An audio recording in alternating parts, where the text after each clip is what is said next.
जय श्री राधे कृष्ण। आइए शुरू करते हैं कार्तिक महामहत्म का 13वां अध्याय।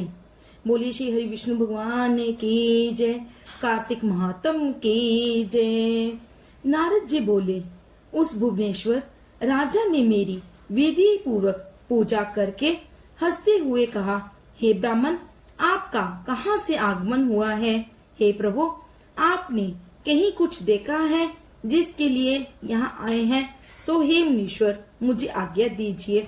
नारद जी बोले, हे दितेंद्र, मैं अपनी इच्छा से कैलाश पर गया था।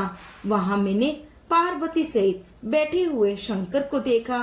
कैलाश 10,000 योजन चौड़ा है और कल्प वृक्षों का उसमें बड़ा वन है और वह सैकड़ों कामधेनुओं से भरा हुआ और चिंतामणियों से प्रकाशमान हो रहा है। उस बड़े आश्चर्य को देखकर मेरे मन में बड़ा वितर्क हुआ कि त्रिलोक में कहीं ऐसी समृद्धि है कि नहीं।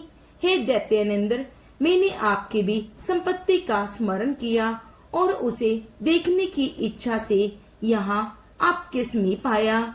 सब कुछ होते हुए भी स्त्री रत्न से रहित तुम्हारी इस समृद्धि को देखकर मैं सोचता हूँ कि शिव के समान त्रिलोक में कोई समृद्धिशाली नहीं है। यज्ञ, अप्सराएं और नाग कन्याएं आदि तुम्हारे घर में स्थित हैं, फिर भी वे पार्वती के समान नहीं हैं। उसके सौंदर्य समुद्र में डूबे हुए ब्रह्मा ने अपना वीर्य छोड़ दिया था, तब उसके साथ किसी स्त्री की उपमा दी जाए।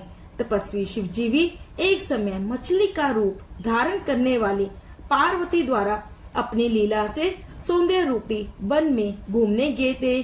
सृष्टि के समय अर्थात पार्वती की उत्पत्ति के समय ब्रह्मा ने भी जिसके रूप को बारंबार देखकर अप्सराओं को उत्पन्न किया, परंतु उनके समान एक भी ना हुई।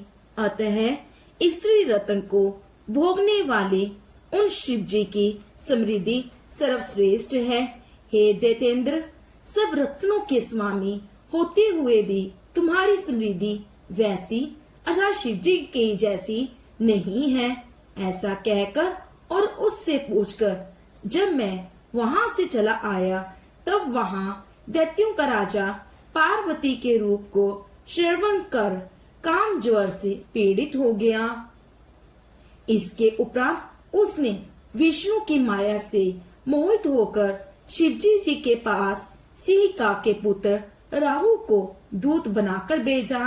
राहु श्वेत वर्ण चंद्रमा के तेज को अपनी शरीर की कालिमा से कृष्ण पक्ष के चंद्रमा के समान करता हुआ कैलाश को गया। नंदी द्वारा शिवजी जी से निवेदन किए जाने पर राहु शिवजी जी के समीप गया और शिवजी जी की बहुओं के संकेत से प्रेरित होने पर यह वचन बोला। राहु ने कहा, हे वृषध्वज, देवता और सर्पों द्वारा सेवन योग्य तीनों लोकों के स्वामी और सब रत्नों के ईश्वर जलंधर की आज्ञा को सुनो। शमशान के वासी तथा सदा हड्डियों के भार उठाने वाले और दिगंबर अर्थात नंगे जो तुम हो, ऐसे तुमको हेमपति अर्थात हिमाचल की पुत्री स्त्री नहीं प्राप्त होनी चाहिए। मैं रत्नों का स्वामी हूँ और वह स्त्री अर्थात पार्वती स्त्रियों में रत्न है, अतः वह मेरे पास ही योग्य है। भीख मांग के खाने वाले तुम्हारे योग्य नहीं है। नारद जी बोले, राहु ये कह ही रहा था कि उसी समय शिवजी जी की बाहों के मध्य से भयानक और तीव्र वज्र के शब्द के समान शब्द वाला एक पुरुष प्रकट हुआ।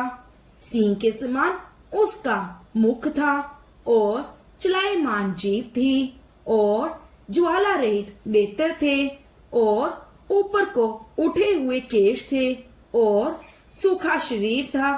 ऐसा वह पुरुष दूसरे नरसिंह के समान लक्षित होता था। अपने को खाने के लिए आते हुए देखकर अति वेग से भागता हुआ राहु उस पुरुष द्वारा बाहर पकड़ लिया गया। वह उसे पकड़कर जब खाने लगा तब रुद्र भगवान ने उसे रोक दिया और कहा, दूध प्राय अधीन रहता है, अतः वह मरने योग्य नहीं होता, इसे छोड़ दो। इस वचन को सुनकर उसने राहु को आकाश में छोड़ दिया। राहु को छोड़कर इस पुरुष ने शिवजी जी से प्रार्थना की। पुरुष बोला, मुझे शुदा अत्यंत बाधा दे रही है और अब भांति में शुदा से दुर्बल हो रहा हूँ। ए देवेश, मैं क्या खाऊं, सो मुझे आज्ञा दीजिए। ईश्वर बोले, तू शीघ्र ही अपने हाथ पांव का मांस भक्षण करो। नारद बोले, शिवजी जी की ऐसी आज्ञा पाकर उस पुरुष ने अपने हाथ पांव का मांस इस तरह खाया कि केवल शीर ही शेष रह गया। उसका शीर मात्र देखकर उस समय अत्यंत प्रसन्न शिव विस्मय युक्त हो उस भीम कर्मा पुरुष से बोले, हे कीर्तिमुख, तू सदा मेरे द्वार पर स्थित रहे। नारद बोले, तब से कीर्तिमुख शिवजी जी के द्वार पर स्थित रहता है। जो प्रथम कीर्तिमुख का पूजन नहीं करते उनकी पूजा वृथा हो जाती है। उस पुरुष से छूटा हुआ राहु बब्र स्थल में जा गिरा। इस कारण वह बर्बर नाम से पृथ्वी में प्रसिद्ध हुआ। तदंतर लोक में अपने को फिर उत्पन्न मानता हुआ राहु जलंधर के पास गया और वृतांत कहा। इस प्रकार से 13वां अध्याय समाप्त हुआ। बोलो श्री हरि विष्णु भगवान की जय। कार्तिक महात्म की जय।